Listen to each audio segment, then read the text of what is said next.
Sir मानना पड़ेगा, पाकिस्तान के जिक्र के बगैर ना भारत की मूवी चल सकती है और ना इनकी सियासत। लियारी गैंग वॉर पर बनाई गई बॉलीवुड की फिल्म धुरंधर की कुछ गलतियां तो ट्रेलर में ही नुमाया हो गई थी, मगर फिल्म रिलीज होने के बाद रिसर्च और लोकेशन की गलतियां कुछ ज्यादा ही खुलकर सामने आ गई। फिल्म के आगाज में ही जब लियारी में सियासी जमात का जलसा दिखाया गया तो इस सियासी जमात के रहनुमा इलेक्शन पर गुफ्तगू के दौरान बार बार सूबाई असेंबली के इलेक्शन को स्टेट इलेक्शन कहते रहे। हालांकि पाकिस्तान में रियासतें नहीं सूबे होते हैं और इन सूबों की असेंबलियां होती हैं। और दूसरी अहम बात यह है कि पाकिस्तान की तारीख में किसी सूबे की अलहदा से इलेक्शन होने की कोई मिसाल मौजूद नहीं। चलें मान लेते हैं कि इस गलती को लोकल ऑडियंस को समझाने की कोशिश कहकर इसे नजरअंदाज किया जा सकता है, लेकिन जो गलतियां हम आपको आगे बताने जा रहे हैं इसको सुनकर शायद आपकी हंसी निकल जाए। तो आइए शुरू करते हैं धुरंधर का कंप्लीट पोस्टमार्टम।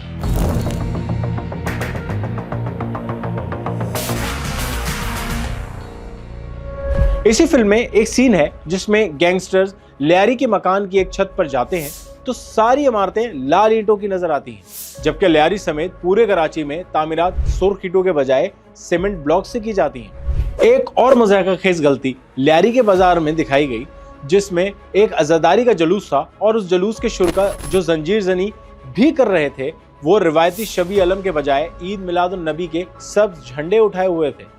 और ये वो बुनियादी चीज है जिसे समझने के लिए भारत की आज़ादारी की रिसर्च ही काफी थी, क्योंकि पाकिस्तान और भारत में आज़ादारी की रिवायत यकसा है।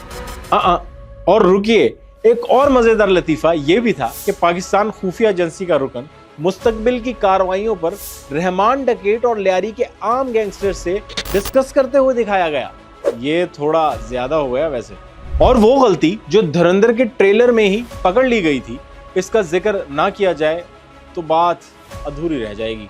पाकिस्तानी इंटेलिजेंस का अफसर ये कहता है कि उसने 1971 में जनरल ज़ियाउल हक का खिताब रेडियो पर सुना। हालांकि 1971 में जनरल ज़ियाउल हक का रैंक ज्यादा से ज्यादा ब्रिगेडियर का था और ये रैंक ऐसा नहीं था कि इस रैंक के अफसर की गुफ्तगू रेडियो पर सुनाई जाए, जबकि रेडियो पर कौम से खिताब तो ज़ियाउल हक ने 1977 में उस वक्त किया जब वो आर्मी चीफ बन चुके थे। और इसी तरह लियारी के सियासतदान को 2009 में व्हाट्सएप पर वीडियो कॉल करते हुए भी दिखाया गया है, जबकि उस व्हाट्सएप अमेरिका में लॉन्चिंग के मराइल से गुजर रहा था और पाकिस्तान में तो इसका इस्तेमाल 2013-14 के बाद आम हुआ था। भारतीय फिल्म राइटर्स को चाहिए फिल्म लिखने से पहले रिसर्च जरूर किया करें, ताकि बुनियादी सतह की गलतियां नजर आने की वजह से ऑडियंस शुरू में ही ना फिल्म छोड़कर भाग जाए।